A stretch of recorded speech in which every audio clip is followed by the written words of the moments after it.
course, the Americans are in breach of international law. They have been eyeing the vast oil reserves of Venezuela for a very long time, and of late they needed it urgently. It was all being purchased by China and taken out of the area. They wanted to grab hold of Venezuelan oil. It is a meticulously planned operation. 2 a.m. this morning, local time, the Delta Force, which is their special forces, the elite special forces unit, with helicopters from the 168th Special Operations Aviation Regiment. They were flown in. Prior to that, these are the M60 direct action penetrators, helicopters. They were covered by the F-35s, fifth generation fighters, the P-8 Poseidon maritime reconnaissance aircraft, etc., CV-2 Ospreys, and the Mark 9 Reapers, MK9 Reaper drones. There was a barrage of cruise missiles fired from the the American destroyers, especially Jason and two more destroyers, which have fired a number of land attack cruise missiles, and not only in Caracas, in a number of cities. The Venezuelans had deployed their S-300 based surface-to-air missile air defenses. Most of these are S-300s, though we are told there were some S-400s. The Americans must have catered for these, and there is news that they did a cyber strike before that, so that the entire electrical grid went off. Now, normally people make arrangements for this, but I'm afraid the Venezuelans do not seem to have much combat experience. And therefore, because of the suppression of enemy air defenses, their air defenses, the choppers were able to come up to Caracas, 100 kilometers from the coastline, right? And they carried out a neat snatch operation in which they captured the president and his wife, who have been taken out of countries. You know, the simple fact is, was there any firing at the presidential palace? It was a heavily defended target.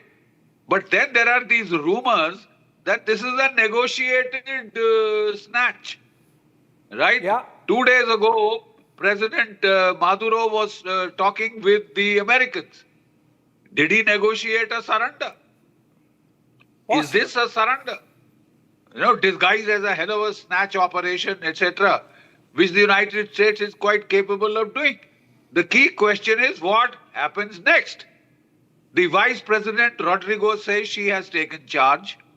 Interior Minister says we are not defeated. The main people are the Defense Minister Pedro and Lopez, the Chief of the Army Staff, as also the Chief of the Paramilitary Forces. Now these are tough nuts. They are very, they have been threatening to wage a guerrilla war if they have to for years. So they say we are not defeated. Okay, you snatched our our president and his wife. We want proof of life. They have gone to the UN Security Council. Russia and Cuba are supporting them. China is supporting them. Now Russia and China, this is too bloody far away from their theater of operations for them to try and intervene here militarily. At best, they will give weapons, which we are told they have already given. They have given them Iskandars and Kinzals and other missiles, which they could fire off at the American aircraft carrier Gerald Ford, which they could fire towards the destroyers or towards continental United States. The American plan also seems to be to, I think, leave it at this stage here. That we've got the president and that's it. This is an illegal regime. He is no longer the president of Venezuela.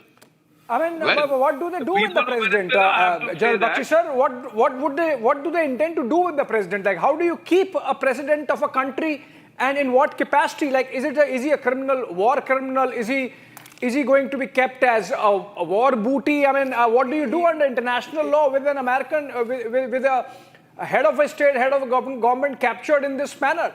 Can I take that question to Ambassador Prabhu on that? Ambassador Prabhu as per international law, if this is the manner in which America captures a head of the government or head of a state, how do things go from here on? What does America do with the captured president? Well, let me state categorically that what the Americans have done is totally illegal and it's against international law. But then, Donald Trump cares two hoots for international law. He believes entirely in his own interests, and that to his own personal interest. He wants to show to his support base that America is strong, that in the neighborhood of America, only it will call the shots. Now, there were some cries from within Venezuela opposing the election of Maduro. There were many who said that Edmundo Gonzalez had actually won the election and that the election had been stolen from him. But you know, in many countries, after the elections are over, the opposition does not accept defeat. There are always cries of foul play. In this instance also, in Venezuela, the opposition said that Maduro had stolen the election, that he was not really elected fairly. But that does not give the Americans the right to intervene.